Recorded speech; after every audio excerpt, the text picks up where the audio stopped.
تم کہتے ہو کہ میں محمد صلی اللہ علیہ وسلم کا امتی ہوں، ارے شرم سے ڈوب مرو۔ تم رسول اللہ کے امتی ہو اور اب بچی کو مارتے ہو، اس بچی سے جہیز کا مطالبہ کرتے ہو۔ ارے اسلام میں جہیز کا مطالبہ کرنا حرام ہے، حرام ہے، حرام ہے۔ تم سور کا گوشت بھی نہیں کھا رہے بلکہ تم حرام کام کر رہے ہو۔ ختم کرو یہ جہیز کو۔ کیا لے کے جاؤ گے خبر میں؟ حیدرآباد کی، دکن کی تاریخ بھری پڑی ہے، محلات ہیں بادشاہوں کے، ان کے مقبرے پر آج پھول ڈالنے والا کوئی نہیں ہے۔ کیا لے کے جاؤ گے تم کسی بچی پر ظلم کر کے؟ کتنی دولت تم کو چاہیے؟ ظلم کرے اس بچی پر، تکلیف ہوتی ہے، شرمندگی ہوتی ہے۔ یہ ملک ہمارا ہے، اس ملک میں 700 سال ہم نے جہاں بانی اور حکمرانی کی۔ یہ چار مینار تمہارا ہے، یہ قلعہ گول گنبد تمہارا ہے، یہ دارالسلام تمہارا ہے، یہ قطب مینار تمہارا ہے، وہ تاج محل کی خوبصورتی تمہاری ہے، ارے سب کچھ تمہارا ہے۔ سمجھتا ہوں کہ احمد آباد میں جو مسلمان بچی کا دردناک دل سوز ویڈیو آیا ہے جس نے خودکشی کر لی، میں آپ تمام سے اپیل کر رہا ہوں، چاہے آپ کوئی بھی مذہب کے ہوں، یہ جہیز کی لعنت کو ختم کرو، جہیز کی لعنت کو ختم کرو۔ اگر تم مرد ہو نا تو بیوی پر ظلم کرنا مردانگی نہیں ہے، بیوی کو مارنا مردانگی نہیں ہے، بیوی سے پیسوں کا مطالبہ کرنا مردانگی نہیں ہے۔ تم مرد کہلانے کے بھی لائق نہیں ہوگا اگر تم ایسی حرکت کرو گے۔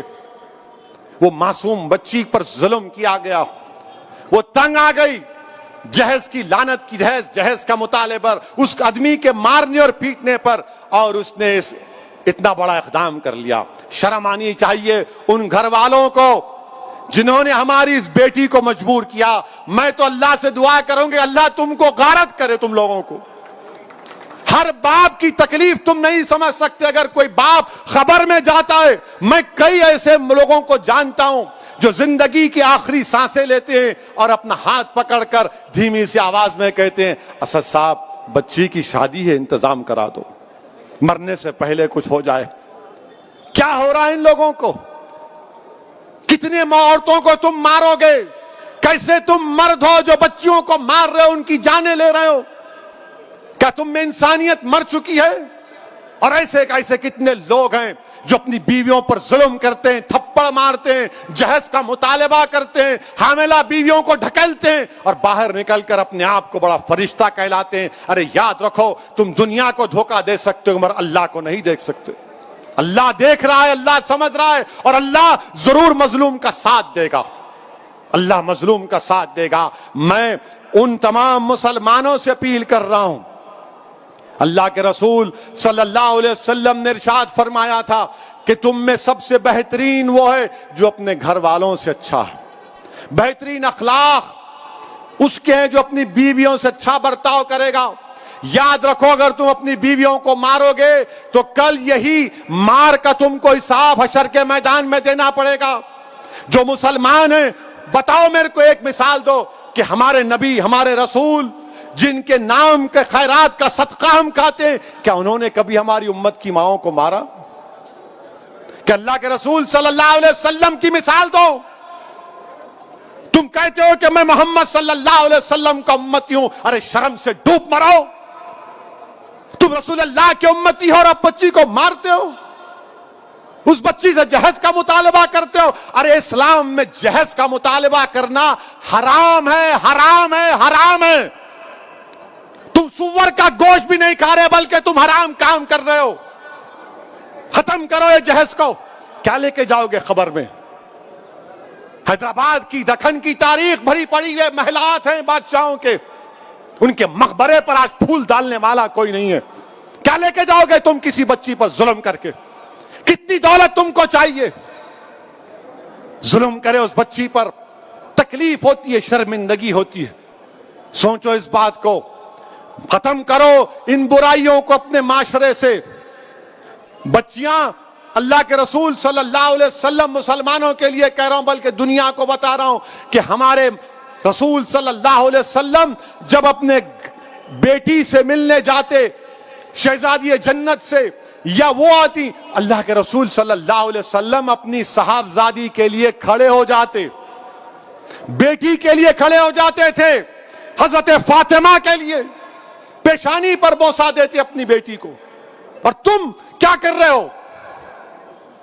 میرے عزیز دوستوں اور بزرگوں, یہ مجلس کے ذمہ داروں کا جلسہ ہے. ہماری بھی کوشش ہونی چاہیے کہ پہلے اگر ہمارے گھر میں ایسا ہو رہا ہے اس کا خاتمہ کرو. ہمارے محلے میں ہو رہا ہے, سمجھاؤ ان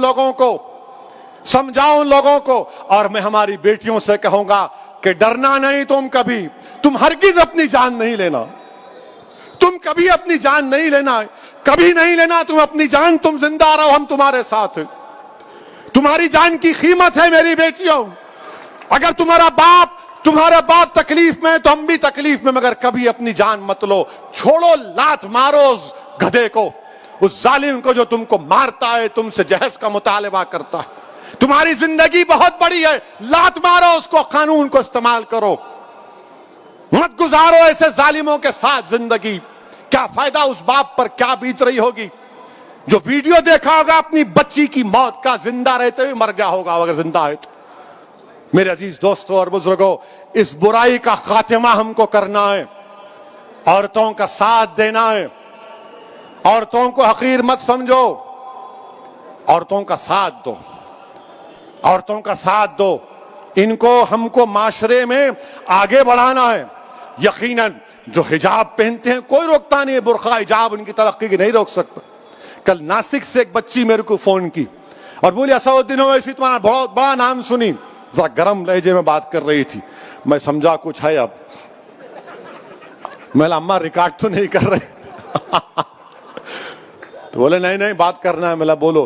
بولے میرے کو حیدرآباد کے ایروناٹیکل یا اسکول ہے, اس میں میرے کو پائلٹ کی ٹریننگ حاصل کرنا ہے. میں اس کے امتحانات پاس کر لی, میری فیس 20 لاکھ ہے, آپ کیا مدد کر سکتے؟ میں بولا اماں ریکارڈ تو نہیں کر رہے. بولے بار بار کیوں پوچھ رہے آپ؟ بولا نہیں پھر چلا دیتے. بولا انشاءاللہ تعالی میں معلوم کروں گا. بچی کیا بولی؟ میں مسلمان بچیوں کے لیے رول ماڈل بننا چاہتی ہوں. اویسی صاحب, میں پائلٹ بننا چاہتی ہوں. اور بنے حیدرآباد میں. حیدرآباد سے بھی ہمارے ایک اردو اخبار کے سیاست کے ذمہ داروں نے ایک بچی کو ٹریننگ دلائی تھی, وہ پائلٹ بنی. بولی میرے کو پائلٹ بننا ہے اسدالدین اویسی صاحب, میں رول ماڈل بننا چاہ رہی ہوں. میں سلام کرتا ہوں ان بچوں کے اسپرٹ کو. اگر آپ کو اللہ نے بیٹی دی تو بیٹے سے زیادہ اس کو قابل بناؤ, بیٹے سے زیادہ اس کو علم دلاؤ. اور یاد رکھو میں بھی صاحب اولاد ہوں, مگر جتنی محبت میں اپنی بیٹیوں میں دیکھتا ہوں, اللہ کا بہت بڑا کرم ہے, اللہ کا بہت بڑا کرم ہے مجھ پر. میرے عزیز دوستوں اور بزرگوں, یہ بات کہنا ضروری سمجھتا تھا, اسی لیے آپ کے سامنے رکھ رہا ہوں. اچھا اب ایک اور اہم بات